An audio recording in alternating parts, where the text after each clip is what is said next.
The joy of life. Now, this is really kind of interesting when you get into talking about the joys of life. Do you enjoy life every day? Do you take time out every day to do something that you really would like to do just for the joy of it? Like watch a movie. Go outside and go for a walk. Or just go outside and watch the cars and the birds go by. Quiet time. Enjoy each other's company. Just to sit and talk. So, we go through a lot of things from day to day. And there is one thing that everyone should enjoy is married life. Because the one that you married is your best friend. And once you married your best friend, you can do things together, you can talk, you can sit and just enjoy each other's company. And I want to read this now. Now, once you have a friendship and get to know each other, the next step in your friendship would be your relationship. Now, within that relationship is the time to talk about past, future, and things of the present. How many children, your parents, your grandparents, your stepmother and father, before you get married. Even which way the toilet paper goes. Now that one's real easy. You put the toilet paper down the back, against the back wall. Then you go, well, I don't like it there. Well, it's not a choice of like. It's a choice of necessity. Because if you run it down the front, first thing is the cat gets up there, if you have one, and hits the toilet paper. Where does the toilet paper end up? In a great big pile at the bottom on the floor. Your child gets up there and starts using it. All of a sudden the child hits it. Where does it end up? A big pile at the bottom on the floor. If the toilet paper went the other way, against the wall, you could turn that toilet paper and turn that toilet paper all day long and it wouldn't roll off. And you're going, wow, that is a concept. Well, that's why I said there's a lot of things that you really need to talk about before you get married. If you look it up online, there could be up to 1,000 questions you can ask each other before you get married and resolve all those things. So when it comes up, you can solve it because you already know what each one thinks about. Now, if a new subject comes up, you want to sit and talk about it and compromise and get it taken care of. So that way, later on, you see, the worst part about anybody fighting within the marriage is they never took, I call it step 2. Step 1 is friendship, step 2 is relationship, and step 3 is marriage. They skip step 2. That was really kind of interesting when all the research I was doing, I couldn't find step 2. Well, nobody did step 2. They went from friendship to marriage. I'm going, where's the relationship here between the two of them to where they can understand each other and they've sat and talked for a long time about the future, past, and present things that need to be talked about. So when something comes up and something happens, you can take care of it and you know what's going to go on. and you talk about everything. I don't care how small it is or how minor it is, you talk about it. It's like anything that happens within the family or outside of the family, I tell my wife. And she does the same things to me. Because if something comes up and say, well, this person did that and that person did it, you know what the truth is way ahead of time. And, and all the time we've been married for over 16 years, we have not really fought. I mean, we've had a couple of disagreements, but it was over family. But otherwise than that, we have no disagreements because we took time to sit and talk. And we still talk. And we still go on date night. At least a couple times a week we go, and we go somewhere and sit and eat. And we talk for at least an hour, or more or less. And if we can't stay there any longer than that, we'll go somewhere else. And there is places that won't let you stay over half an hour. Now, McDonald's is one of them. Now, they have a policy because they need the seating. And a lot of these places, especially if they get real busy, they only want you to stay there for half an hour and leave because they have so much turnover that they need the seats. So that's why they implement that policy. Everybody goes, well, you're discriminating against other people. No, we need the seat you're sitting in. It doesn't matter who you are, you're sitting in my seat. So this is what the problem is. In a lot of these restaurants, you have to find out how long you can stay without causing any problems. Now, more than likely, if the place isn't busy, and there really isn't any people there, a lot of times they won't say too much if you stay about an hour. But their policy usually is only a half an hour. They want you to get in there, get something to eat, and leave. So, and they like it if you go through the drive-thru because you don't have to be sitting inside.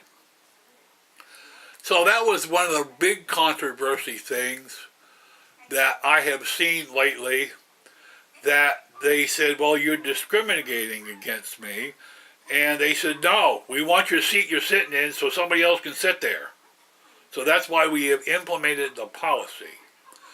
So that was really kind of interesting to find out why a lot of stuff was implemented.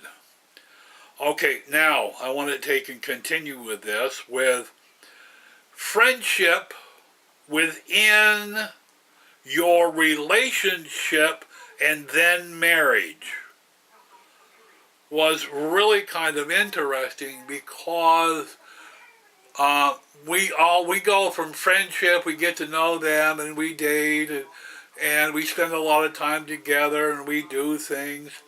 But we never really spent time to discuss the future or past or present things, and then we just decide to get married because we're good friends. Well, that's not the reason to get married. The reason to get married is because you are really friends and you have a good relationship with each other and you want to start a family. Now everybody goes, well, I don't want to take the last name. Well, if you do not, the children will grow up with different names and they will see themselves as outcast because mom and dad has different names. Now, if everybody has the last name of the father, then the children have a sense of belonging because they all have the same name. So when you're getting into marriage, it is why that it is good if you're going to start a family to get married and have the children all the same last name. Because as they get older, they will have that sense of belonging.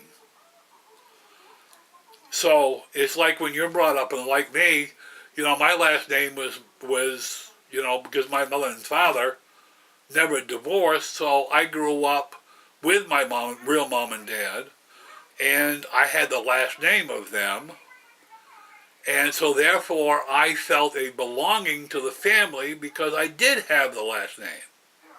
Now, if I didn't have the last name, I wouldn't have that sense of belonging because I'm going, okay, who's my dad? Who is my real dad? Am I living with my real dad, or is somebody else my dad? So there's no sense of belonging. Now, the key I'm trying to get across is enjoy each other's company. Now, when you get to that relationship part and you become really, really good friends, then you can understand that there is joy within that relationship because you are good friends and you do things together. Both of you help take care of the house. You both help take care of the children. And even both of you sometimes will go outside and take care of the outside if you have to. And, you do things on the weekends together. And you include the children at least once a week. And then you still have date night, at least a couple times a week. Because then you get to the part where once you get married, you can enjoy each other's company. You won't be fighting about all this stuff that comes up because you've already discussed it. That's the big point right there, is to enjoy each other's company. Okay? And spend time with each other, away from home, away from the children. Get a babysitter. Away from all the relatives, away from everybody. Just the two of you. Get together and do something together. Whether it's to walk on the beach, go to the mall and do window shopping, go to a little restaurant in the mall and sit and eat.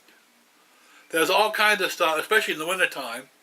You can go to the mall and sit there and eat and talk, and you can do all kinds of stuff within a big mall that you can't do in a lot of other places. So there is a lot of things to do and enjoy each other. Like on Saturday, invite the whole family over, have a cookout, have people bring stuff. And then on Sunday is family day. Do stuff with your family. If you can afford it, go out to eat somewhere. No matter how much trouble they cause, because later on in life they will remember Sundays with mom and dad. Whether it was a disaster or not, they will remember that. So, and also there is a lot of things like, I like to go to Chuck E. Cheese once in a while if they have one, with the animated characters and they sing and they have all them games and all that stuff and pizza. If you can afford that, boy, you wouldn't have to go every week, but I'm just saying once or twice a month, that would be really good because you can interact with the kids, you can go play games with them, and you get all them tickets and get stuff, and you can just enjoy everyone's company within the family. There is a difference to be with them or do things with them. You can have movie night and sit there and be with them, but you did not interact with them, like going to some place like that and play games, or the park, throwing a frisbee, or anything. Playing ball, doing something together, and interact with each other, and enjoy each other's company. This is the key to any relationship, a friendship, within marriage. So, it is kind of interesting. Now I'm going to leave you with this, with the thought, enjoy life with others.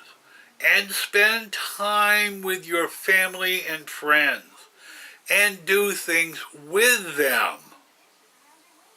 There's a difference between planning a day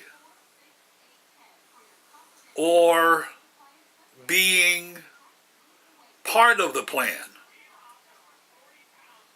That's kind of interesting when you think about that. And give of yourself with any friendship or relationship or marriage. Your friendship will last when you water it. The 7 circles.